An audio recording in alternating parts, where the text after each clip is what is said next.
लोकसभेत आज विरोधकांच्या गदारोळातच जन्ममृत्यू नोंदणी सुधारणा विधेयक 2026 मंजूर करण्यात आलं।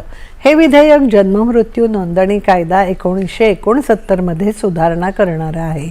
या विधेयकातील तरतुदीनुसार जर एखाद्या जन्माची किंवा मृत्यूची नोंदणी घटना घडल्यापासून 1 वर्षापेक्षा जास्त परंतु 2 वर्षांच्या आत करण्याबाबत निबंधकाला कळवल्यानंतर त्याची नोंदणी केवळ जिल्हा दंडाधिकारी, उपविभागीय दंडाधिकारी किंवा जिल्हा दंडाधिकाऱ्यांनी अधिकृत केलेल्या कार्यकारी दंडाधिकाऱ्यांच्या मंजुरीनंतरच केली जाऊ शकते।